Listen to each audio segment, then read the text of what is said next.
Well, hello, hello.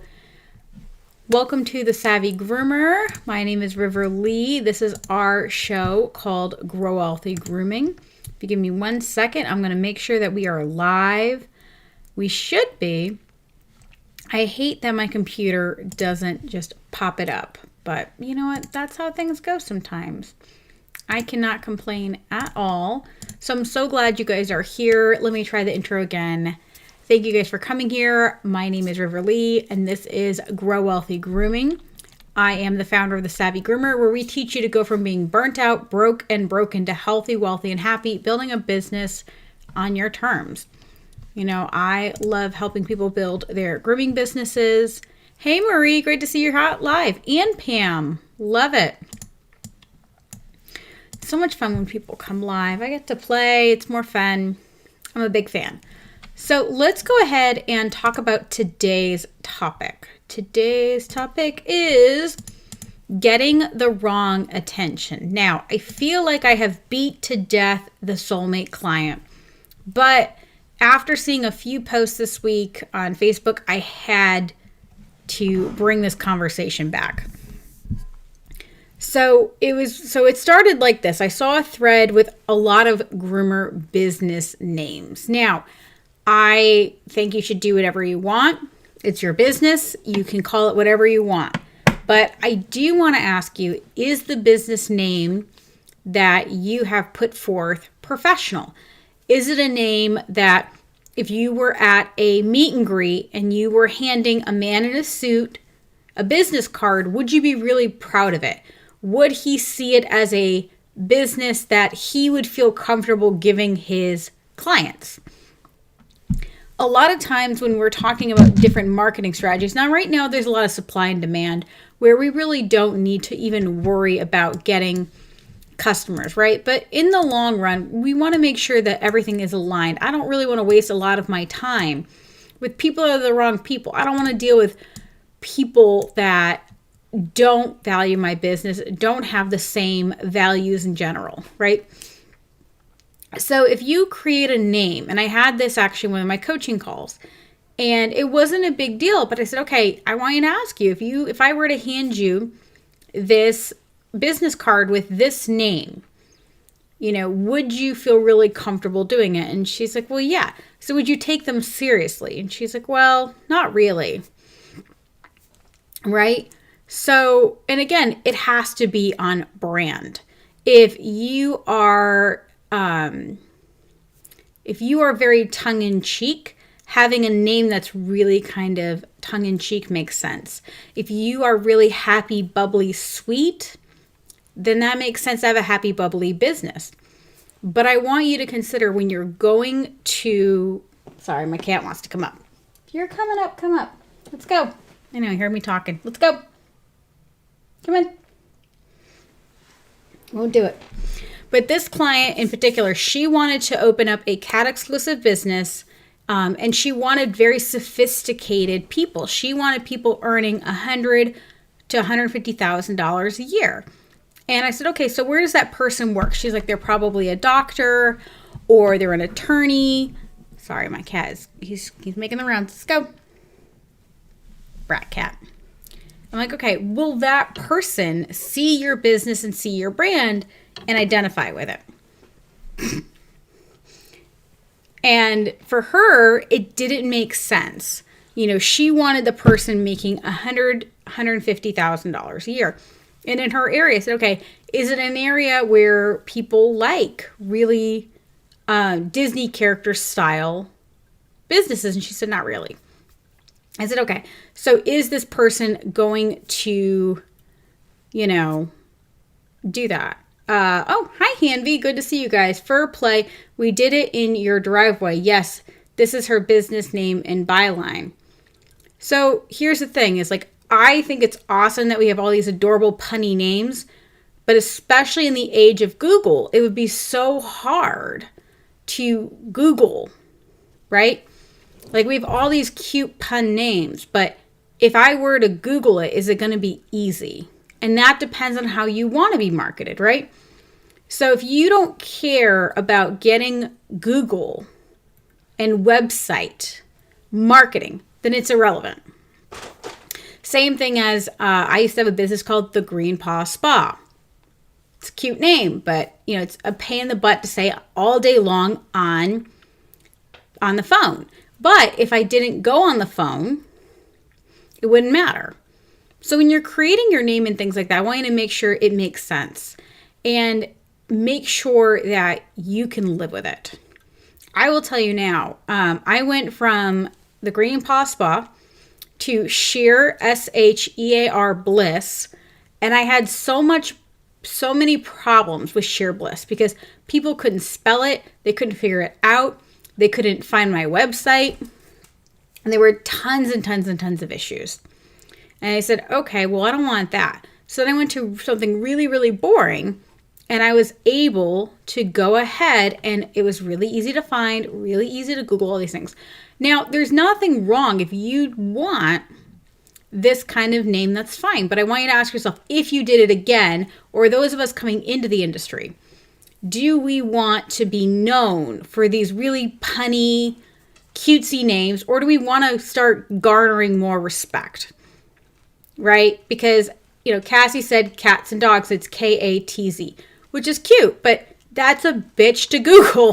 Can you imagine trying to, so it's like cats with a K and a Z, right? And, I remember, if you guys remember the game Cats and Dogs with the Z, that's great. And again, I'm not picking on anybody. What I'm saying is as we're moving forward in the industry, we want something clear, more so than cute or clever.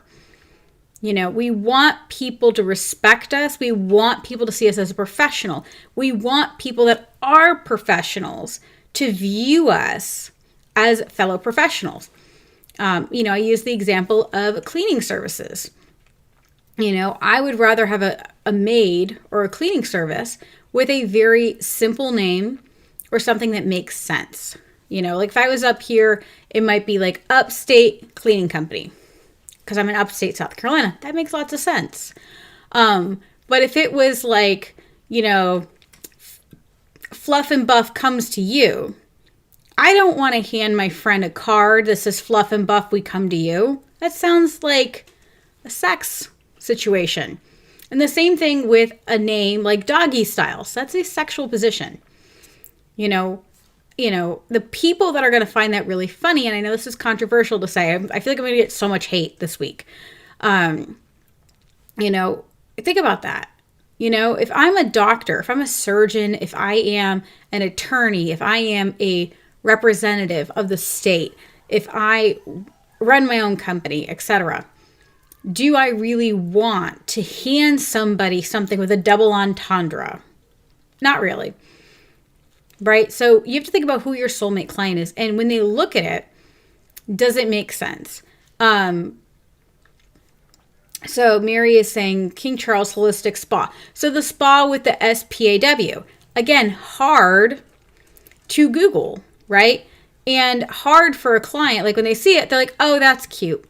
But is it cute in a way that garners respect? Because mine was the Green Paw SPA. We didn't do the W. Pam's saying never liked Doggy Style for a name. So we do these things and we accidentally make it harder for the client, right?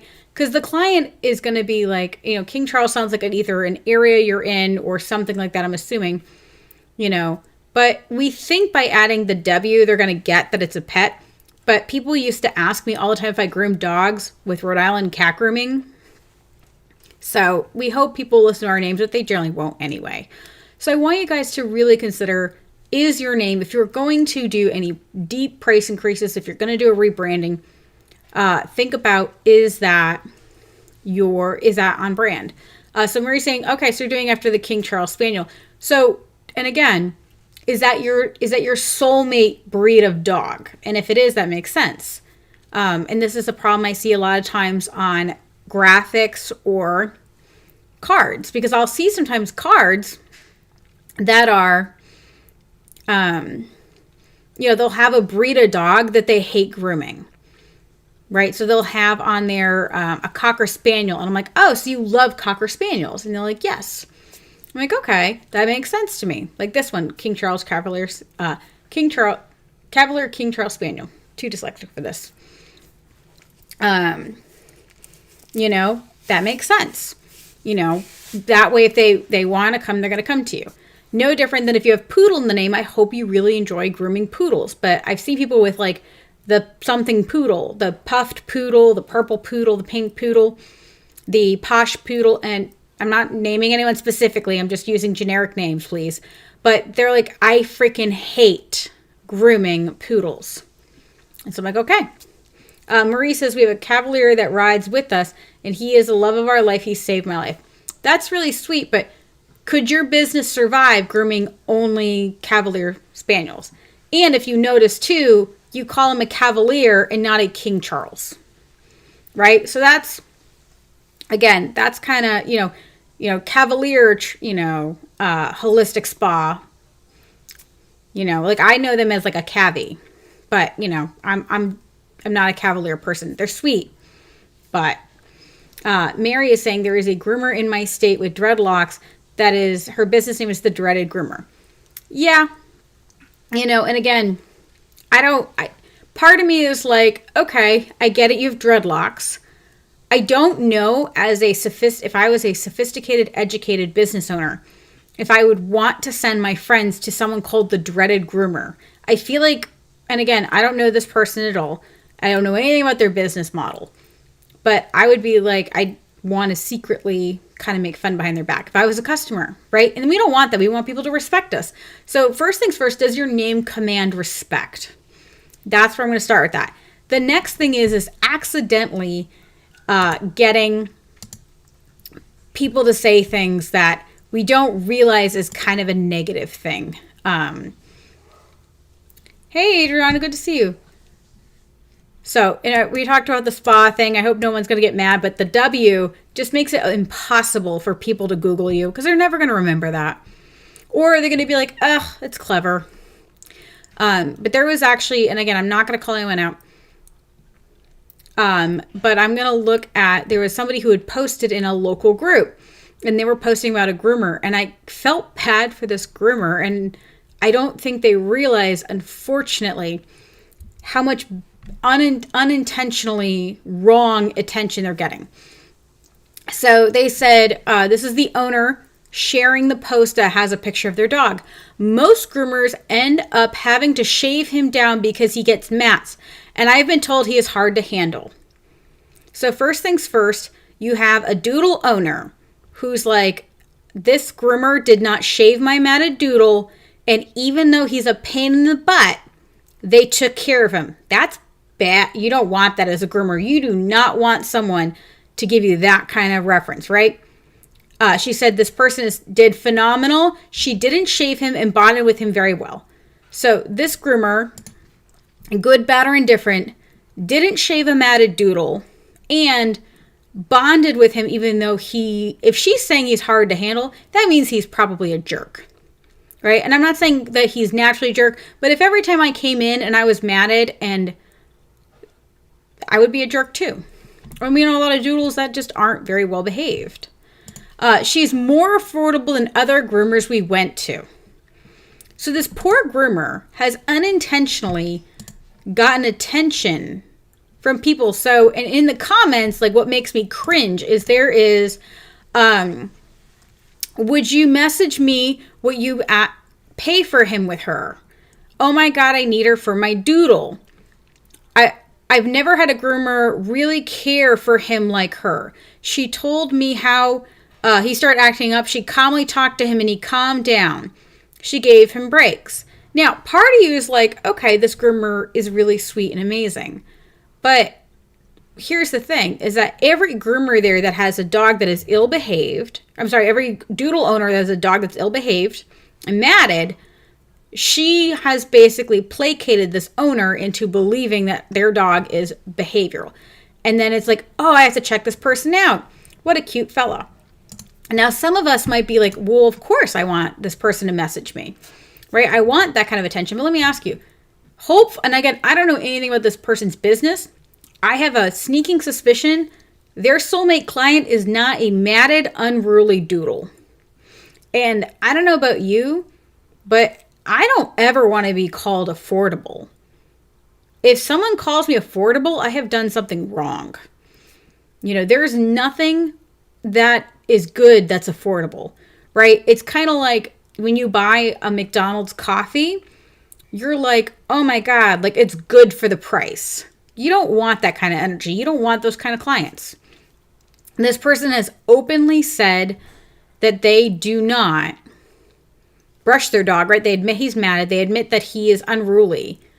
And now she's posting how she is really happy that they didn't shave their matted dog and, bonded with their dog, even though their dog is unruly. That's not really good, is it? Like when you think about it, like party is like, there's no such thing as bad press. But do you want more of those people? And this happens all the time when we do this before social media. And you have, let's say somebody who has aggressive dogs, right? And I used to have this. So I was a dog trainer and a doggy daycare manager before I was a groomer. And I realized unintentionally with my grooming salon, I can groom I can demat anything, and I can handle any kind of aggressive dog. That is just my superpowers. Hey, Candace, great to see you live. So those are my superpowers. So any aggressive dog, any level, can be like a level 10, same thing with cat, I can handle. I'm like, listen, it's not my first rodeo. It's like with horses. I'm like, you don't scare me. That said, at this point, I don't want to do that anymore. But what I realized is that by using my dog trainer background and by accepting those aggressive dogs, what happened is I attracted more aggressive dogs. By being able to demat those matted dog, I attracted more matted dogs. That was not my intention, but that's what's going to happen. If you have a client who doesn't bring their dog every 4 weeks, who's matted, and then you demat that dog instead of making it financially painful, all they're going to do is come back in matted. All they're going to do is suggest that they're to their friends. They're going like this person, I'm not sure what they charge. This dog, it's a beautiful groom. It's a great job. I don't know their business, but if their goal is to be the Walmart or the McDonald's of the grooming industry, they're attracting those clients. If their goal is to be, I call it the Dunkin' Donuts, like a Target or the Starbucks / Neiman Marcus of the pet industry, they've just attracted a ton of people who are not their ideal client, that are not their soulmate client. And so what do you do when you're getting the wrong attention, right? So like that kind of thing. Well, you have to consider what you're telling clients, what you're attracting in clients. So this person didn't shave a matted doodle, all these, like the dog's obviously not very appropriately behaved. So they've accidentally undermined our industry, right? Because every other groomer now is greedy and is lazy and, is just not nice to my dog, right? That's what that post means. And it's unintentional. It's getting the wrong kind of attention. So if I was this groomer, what would I do? I would, and I'm using this as an example because I think this is a perfect example.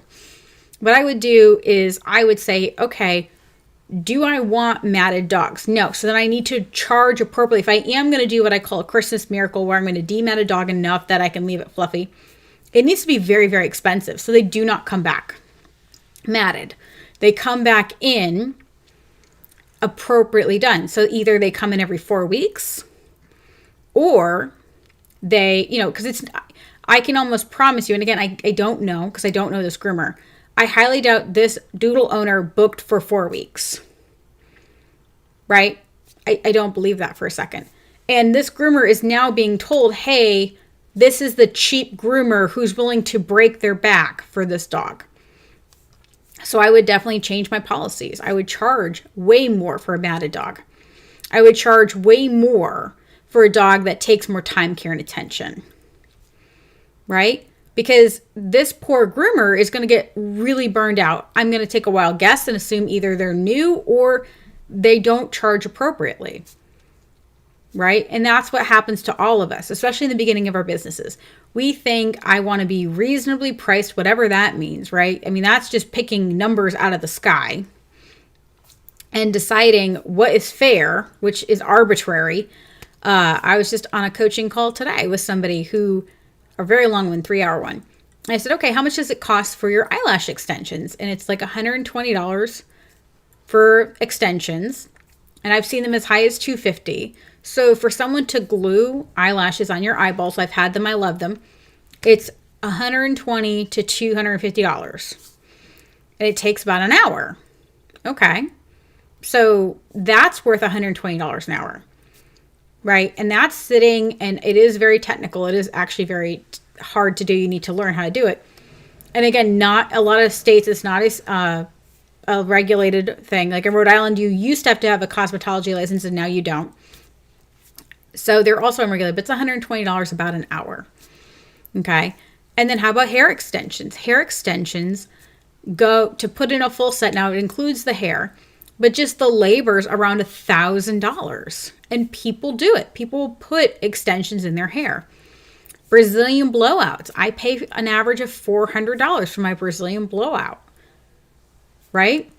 And so people will pay hundreds and hundreds of dollars. And what we have to do is figure out, okay, what is it that we have accidentally explained to clients for them not to value us as an industry? And I really think I think it's people getting the wrong attention and then being like, oh, goody, goody. Like, look, I got all these people paying attention to my business. This is kind of like the butt photo on Instagram. Not in judgment. You want to be sexy, be sexy. But again, as a mom, maybe I'm old. To me, I could get 1,000 likes if I post my butt. I have a really nice butt. But I don't want 1,000 likes because I have a cute butt. I want 1,000 likes because people like my ideas and I'm able to help them. So I just want you guys to be careful, because if we are going to raise the tide of this industry, then we really need to consider how we're doing that. And if we do get the wrong attention, how we can course correct. Now, this groomer may just want to get dogs in their shop. I think a lot of people do that. They just are so desperate and they're just in this cycle and they don't actually start creating price drivers and reevaluate how they book dogs. And so they're just kind of getting slowly burnt out and exhausted. So that, if you guys have any questions on that, I'm happy to answer that. I have no problem with these people at all. I bet they're an amazing, wonderful groomer. I just looked at, their Facebook page, and they have a few appointments available for next week. That's the week before Thanksgiving. So either they're new or they're doing something else.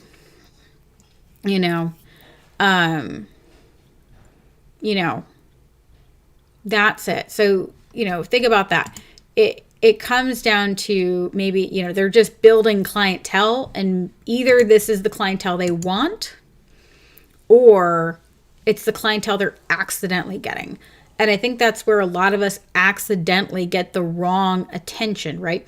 We don't get the attention we want. We don't get the attention from the people that want their dogs groomed every 4 weeks and are willing to pay premium prices. That's the attention we want. Again, with the aggression. If I'm really, really good with aggressive dogs and I look at my Yelp reviews and it was like, my dog was sedated before going to the Green Paw Spa, now she grooms him. Well, that's not something I really want, right? I don't really want dogs that used to be sedated and now I can groom them, right? That's not what I don't want dogs that are so psychotic. They need drugs in order to endure grooming.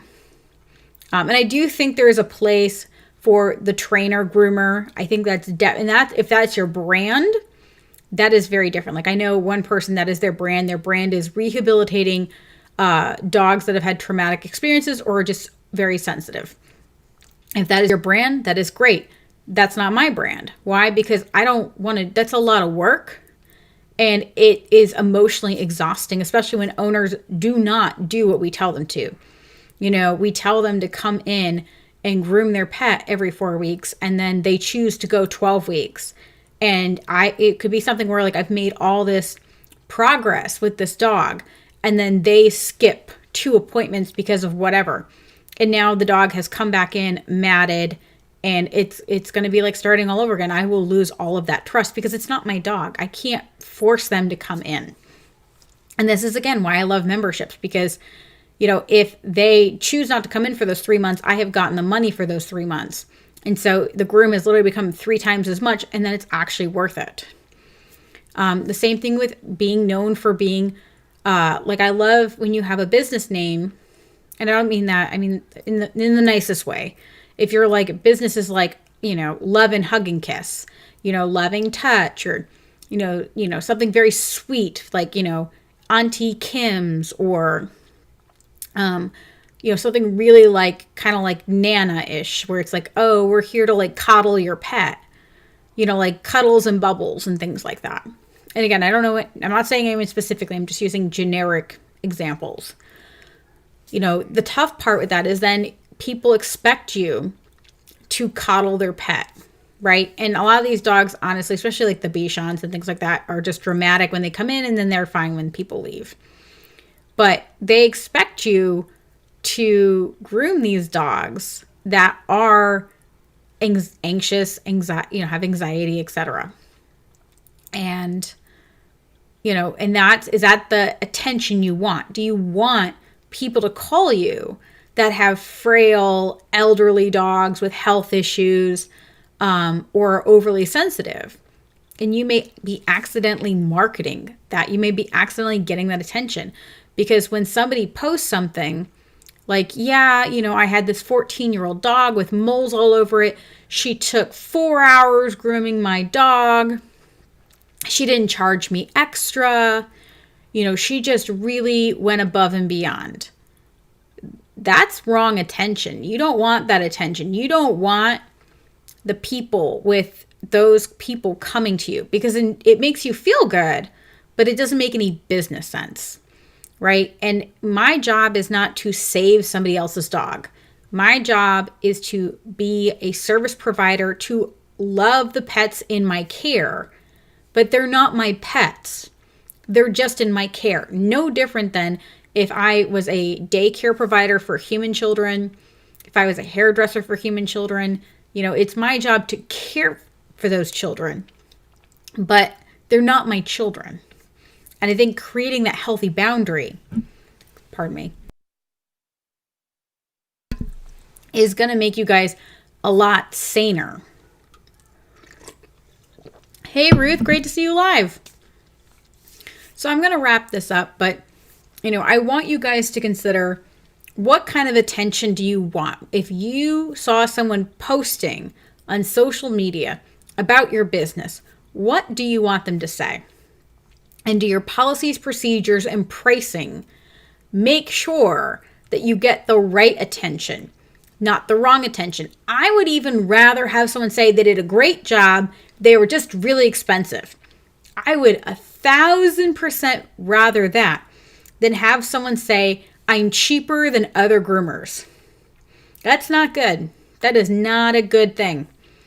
You know, I remember one person used to talk to all of her friends before I did my price increase for my shop. And she used to like proudly tell them that I was cheaper than Petco. Do you think that felt good? Yeah, she's awesome, and she's cheaper than Petco. It's not good. So I want you to consider, are you getting the right attention? Are you getting the wrong attention? How can you cultivate a better image? And here's the thing.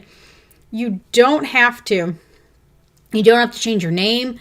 You can still be you. If you are like, nope, my brand is, I'm colorful and I have lots, you know, whatever. You know, I don't want to go too far down that rabbit hole, but whatever it is, you can own it. You can be that person. We just have to make sure that your soulmate client likes that, right? Again, I use the dating analogy. You know, if I want a man, you know me. So like for me, let's say what kind of man I want. So I make good money. I'm okay looking. My face is kind of jacked up today, but that's okay. You know, I cut all my hair off, but, you know, etc. I have to say, okay, am I going to attract the right guy? And some of that is more so my attitude than everything else, right? It's what I'm willing to accept, because I don't do flings. I want a relationship, and I'm not willing to take anything less than a relationship. If you want once a year clients, if you want matted doodles, if you want people that say you're affordable and that don't respect you, if people don't respect you, you have to go, okay, what am I doing that is creating that scenario? And I'm not saying you're doing it on purpose. I'm just saying, consider why that is. Right? It's like, listen, the reason I'm single is because I haven't found the right person, because I was in a relationship for a long time. I was in one relationship, then going to a next, and going to a next. I don't think for the first 7 years of my son's life, I don't think I was single more than 2 months, which is bad. I'd get in one relationship, just hop in another one. And it was because my standards were so low. My standards were so low, it was so easy to basically find a body to love me. And once I decided, no, I want a man who treats me well. I want somebody who, loves me, etc., has the same life goals as me. That's harder. And so it's harder to get the right clients. But when we do get the right clients, that is so much easier. Pam is saying, good advice. I am happy when they say she shaved down my matted dog. Never again. Good. I don't want to do that again. Exactly. Here's the thing. That owner went from groomer to groomer to groomer until she found somebody. And she's probably going to stay with this person. But she's going to stay with this person because this person didn't have a boundary of shaving a matted dog. Now, I don't know the whole scenario. I'm just using this as a generalized example. Right? So think about that. If every groomer was expensive, right? Because we don't want to be affordable. I'd rather us all be expensive. And they all shaved down her dogs. Maybe she would consider what she was doing wrong and how to fix it. Because if I went into every groomer and every groomer was like, it's going to be very expensive. You need to bring your dog every 4 weeks or he's going to go bald. And if that happened every single time, because she obviously hopped from groomer to groomer to groomer to get that answer. And now she found that answer, right? And again, not, shaming anybody, but it's kind of like the guy, I get so many guys on dating apps that literally within the first 6 hours will ask me to Netflix and chill. They'll ask me to do very low effort things. And I'm just I'm not interested in that. I have no interest in that. And because they're not willing to put in the effort, they're not going to date me. And that's okay, because I would have wasted a lot of time on that person. If they're not willing to invest in me, I'm not going to invest in them. And so this groomer has invested a lot of time and energy into this dog. It did not get it back monetarily. And even though she might get it back loyalty, how many times is she going to demat that dog for a cheap charge before she gets burned out or hire somebody else? Right? Absolutely. So Candace is saying, the other day, a lady said, even LA don't charge that much. It was at a kennel. I charge $100 start to finish.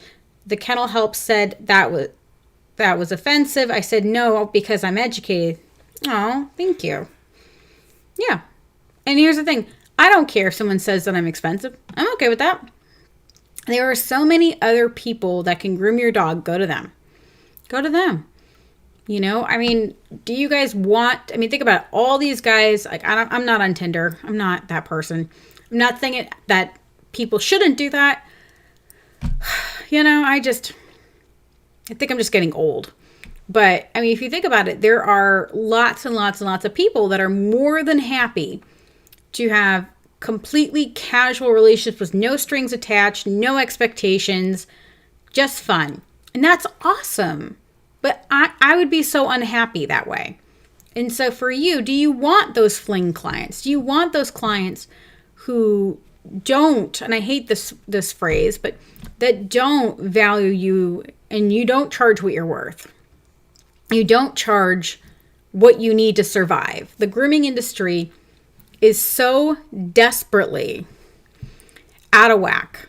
I cannot believe that we still have people charging $35, $45, $55 When houses have gone up, guys, 300 to 400% in the last 10 years, how are we still charging the same price as a lot of us have charged 30 to 40 years ago? It's absolutely insane. It's absolutely insane. So that is what our topic today was about, getting the wrong attention, ways that you might be accidentally getting the wrong attention, and how to fix it. And one last tip, guys. If you get, and it was funny because someone messaged me this, and I won't say names, but when she messaged me this, I had to laugh. She's like, I keep getting guys that are like creepy old men. And I won't say her name because I don't want her to feel called out, but it was a suggestive name. It was a very suggestive grooming name. It was really fun and punny. It was really like, I'm like, oh, it's funny. But I'm also the kind of person that, I have, sometimes I can have teenage boy humor, like I'm perfectly fine with that. That said, I'm like, but think about it. If you have a name that is suggestive, you are setting your boundary that being suggestive to you is okay, right? You are setting the tone for how those people are allowed to treat you. If you have a very kiddish or childish name, you are allowing people to treat you, or you're suggesting that people can treat you in a very childlike way, or intentionally looking down on you. Now, you can definitely fix your boundaries and make it really clear, like, just because, I am called this doesn't mean you can do any of that. And we can set those really clear. But the whole thing with branding, guys, branding is basically taking people's assumptions and using it against them, right? That's what it is. It's taking their natural assumptions, their best guesses, and using it to your advantage. So when you name things, when you do things, when you do policies, make sure they're in your favor. Because, I just think about this groomer. I mean, we've all done this cycle. I have done the cycle where I wanted to be known as the groomer that can groom anything, and I will groom as many dogs as I can, et cetera, et cetera, et cetera. Let's move the industry into work smarter, not harder. Let's become more professional. Let's step into it, right? And let's change that. Let's change from this very, childlike, unprofessional, no boundary, will bend over backwards and be your doormat industry, to no, we're not going to take it anymore. No, I'm not going to demat your dog. No, if you want that, you're going to have to pay me for it. And I think if we all stand together and really became this rising tide, we would raise all ships. And as an industry, we would really change things. All right, so I'm getting off my soapbox now. For those of you guys that maybe this is your first time here, please like and subscribe. That really does help this channel. We have hit our 1,000 people, but I cannot monetize it yet. So therefore, we're only doing our once a week. Once I have had enough listeners here and subscribers, then we will start doing 2 a week. If you want to learn more about me, just hop into my free Facebook group, Savvy Pet Professionals. There, and like the Savvy Groomer Facebook page, you're going to get your updates on anything I'm doing. I spend the most time in my Facebook group. I see people posting. I message people. It's really nice. I'm here for you guys. So that's all that matters. I really enjoy what I do. I want to help grow you all. I want you to find that balance, because there's always a balance, guys. Listen, you're talking to somebody who, yes, the other day I was wearing a Doctor Who t-shirt and Converse sneakers. I had a Doctor Who themed wedding. Like, I have no problem being quote unquote unprofessional. That said, I have to make sure that my brand speaks to my soulmate client, right? So that's finding that healthy medium. And we, every time we talk about this stuff, I just want you guys to know that I'm always here for you. It is your business. There is no absolutes. It's all about finding what works for you and what brings you that happiness. But I want to ask you, if you is what you're doing working? And if it's not working, what can we do to make it effortless? That's my goal. I want to have an effortless business and everything runs smoothly and everything runs easily. So I will let you guys go. Next Monday is actually my birthday, so I will not be here. I will try to post a reminder in YouTube and on the Facebook groups. I am going to go to Boston. I'm going to get me some dinner, and I'm going to buy my signature perfume. If you guys have never seen me in person, I smell amazing. And it is a $500 bottle of perfume. Someone might say, wow, that's really expensive. I can go get a $20 bottle of perfume at Ulta. I can go get an even cheaper one at Bath and Body Works. But I like that perfume, and I will pay 100 times more for that perfume than the one I can get at Bath and Body Works. Right? Because it's exactly what I want, and I'm their soulmate customer, and I will buy a bottle of that perfume twice a year. I will spend $1,000 a year to smell the way I want to smell. So think about that, guys. Okay? We'll talk about that later. Happy grooming, guys.